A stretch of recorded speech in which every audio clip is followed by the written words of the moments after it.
Join me as we dive into the Mamlambo. The Mamlambo is a water spirit, often described as a beautiful woman, yet not quite human.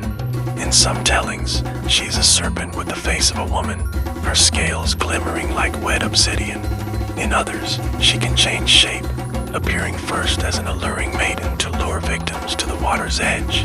When angered or hungry, she reveals her true form, a monstrous creature, part snake, part horse, and part fish, glowing faintly green beneath the dark water. They told me the water here has a memory. When the sun goes down, the Mzimkalu River gleams like black glass, unbroken but alive, a mirror with its own pulse. The villagers call it Mlambo o Kumbuleo, the river that remembers. The first night I arrived, I stood on the bank and watched the reflection of my lantern quiver on the current. Behind me, the village slept under the smell of rain and wet earth. Dogs barked in the distance, frogs sung, and beneath it all, I heard it, a faint humming, almost like breath. I told myself it was only the current whispering against the reeds. I was wrong. I came here to write about the deaths. 3 men, 2 women, all found along the river in the last month. Faces shriveled, skulls oddly light. The official report said crabs had eaten their flesh, but the locals had another explanation. They said, Mamlambo has woken. At first, I smiled the way city people smile when they hear village stories. But the old woman who said it, her eyes weren't afraid. They were resigned, like someone hearing the return of an old, forgotten song. The Missionary's Journal, 1903, translated from brittle pages found in the archives of St. Andrew's Mission, KwaZulu-Natal. April 14th, 1903. The villagers will not fetch water after sunset. They say a goddess dwells beneath, a serpent woman who devours the proud. Nonsense, of course. Superstition born of ignorance. And yet, the river hums at night. April 22nd. We found a calf by the bank, bones clean, eyes gone. I prayed with the villagers, though their prayers were not to my God. They offered beer to the water. The surface moved as if stirred from below. April 29th. The rain hasn't stopped. I cannot sleep. The sound of the river seeps into my dreams. Last night, I dreamt of a woman's voice calling my name. Sweet, patient. When I awoke, my feet were wet. Mud on the floorboards. The door opened to the river. May 2nd. I saw her. Not fully, not clearly, but enough to know. She rose from the current like mist shaped into a woman. Her hair black as silt. Her body glistening with scales beneath torn garments. Her eyes, luminous, green like decay. I fell to my knees, not from worship but terror. She smiled, and the world went still. Even the frogs fell silent. May 3rd. She has asked for something. She comes each night now. I cannot write what she wants. My hand shakes, but I fear what will happen if I refuse. When I first read those words, I thought they were fabrications, colonial delusions, perhaps, but the handwriting trembled with sincerity. And then I found the last entry, dated May 6th, 1903. May 6th. I have given what she asked. God forgive me.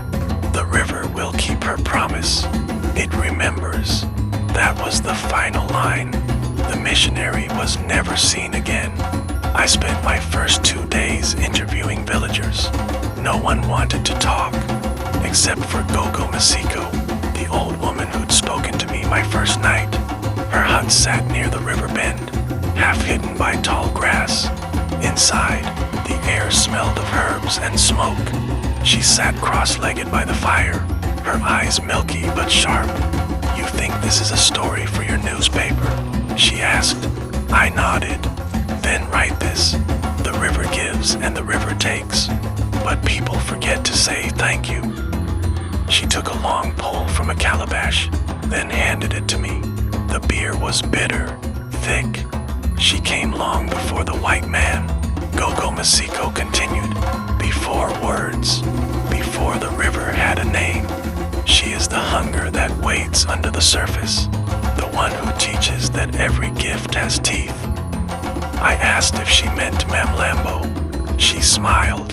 Names are for people. Spirits need only to be remembered. That night, rain began to fall again. I set up my recorder near the river, hoping to capture the sounds. Frogs, wind, maybe even something strange. At 2:17 a.m., I woke to static, then a voice. Soft, singing, the words indistinct, fluid, like someone humming underwater. My recorder hissed and cut off. I stepped outside. The rain had stopped. The river glowed faintly, not with light from the moon, but from within. The surface shimmered with slow, breathing ripples. I felt a pull. Not fear, not yet. Something gentler, an invitation. Then I saw footprints leading from my tent to the water.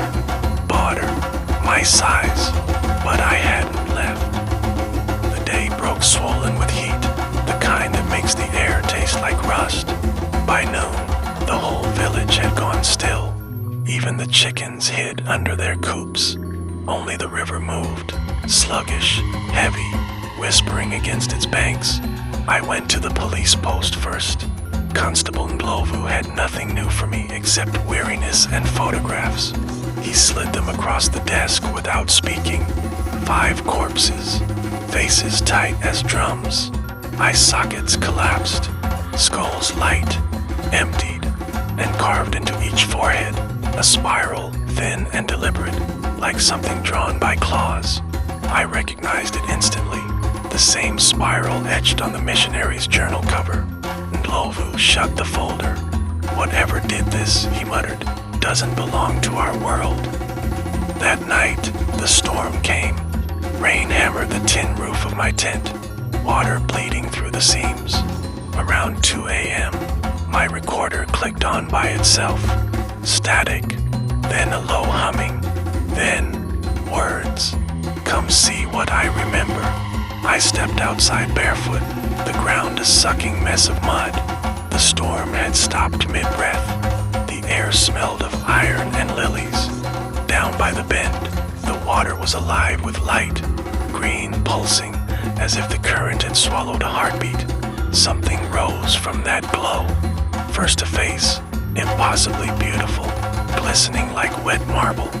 Then shoulders, arms, the suggestion of a woman's form. Her hair streamed out behind her like ribbons of ink.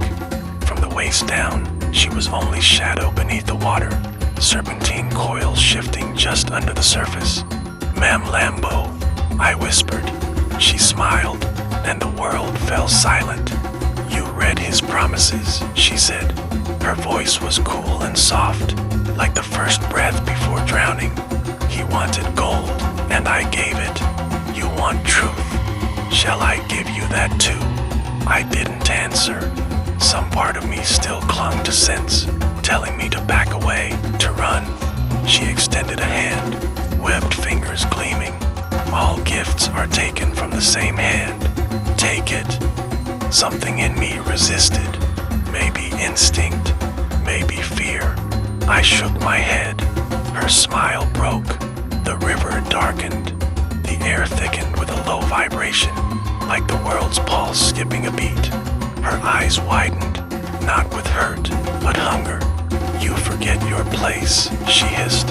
You forget what I am. The surface of the water boiled. Her form began to change. Skin split along her arms, revealing slick black scales beneath. Her jaw unhinged with a wet crack, teeth lengthening into rows of translucent fangs that dripped glowing liquid. The smooth hair writhed into strands of eel-like tendrils, each alive and twisting. Her torso elongated, bones cracked and reshaped. 2 additional arms tore through her ribs, claw-tipped and dripping. The lower half of her body erupted from the river, a colossal serpent's tail ringed with fins that slashed the water to foam. The air reeked of blood and brine. The hum had become a scream, not from her mouth but from everywhere. vibrating through my bones. I am the hunger that remembers, she roared. I was worshipped when the world was young. You will not turn from me. I stumbled back, feet sinking into mud. The earth itself trembled. Lightning flashed. For a second, I saw her entire shape. Woman, serpent, corpse, goddess, all at once. Then she lunged. The coils hit the bank with the force of a collapsing building. Water surged up around me, slamming me to the ground. Her face hovered inches above mine, half human, half something prehistoric. Her breath smelled of decay and riverweed. Look at me, she snarled. See what they call beauty. She pressed one claw against my chest. I felt the skin break. Hot blood ran down. Her eyes burned brighter.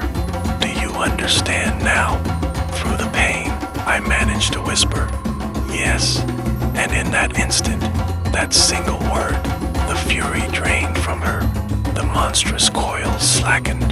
Her claws retreated. The glowing eyes softened. Then remember, she murmured. She leaned close. Her tongue, forked, cold, brushed my cheek like a mother's kiss. The water rose around us again, gentler now, wrapping me in its chill.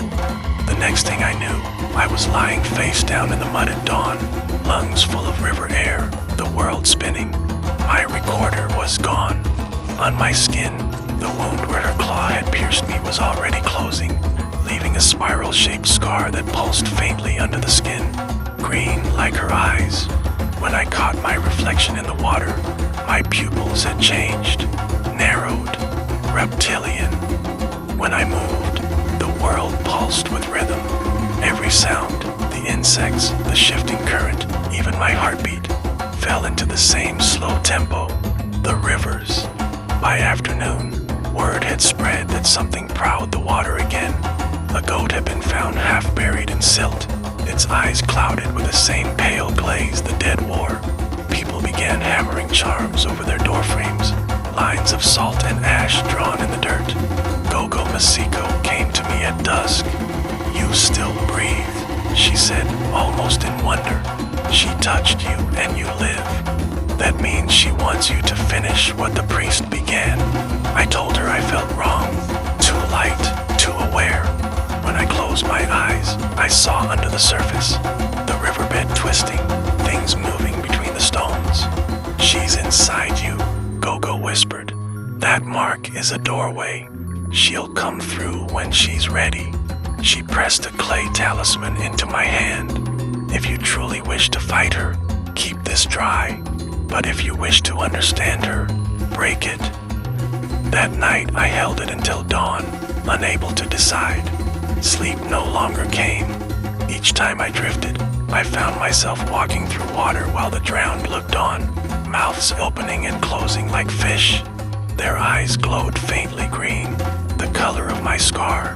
When I woke, my skin shimmered under certain light, as though scales hid just beneath. My voice carried an echo I didn't recognize.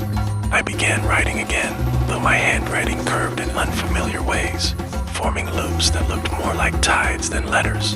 On the fourth night, the rain returned. Lightning flashed above the hills, but none of it reached the river. The water absorbed every strike without a sound. I saw her then, not rising, but reflected, huge and shifting across the current. Her anger no longer burned red. It had cooled into something colder, patient as stone. You carry my memory now, she said from everywhere at once. Do not resist it. The longer you fight, the louder I will sing. The water around my ankles thickened, pulling at me like hands. The talisman in my pocket vibrated, the clay sweating moisture though no rain touched it.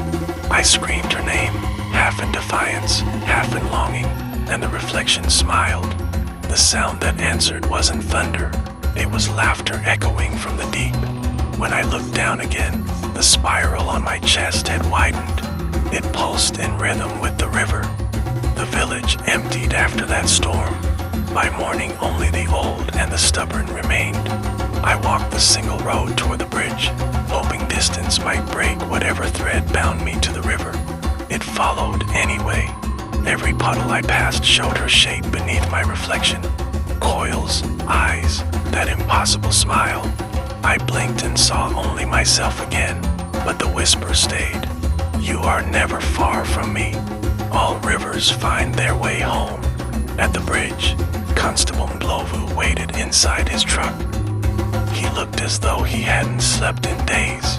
You shouldn't have come back, he said. People are talking. They say you glow at night. He meant it as a joke, but I saw the fear in his eyes. When I asked if he had heard the singing, he crossed himself and started the engine.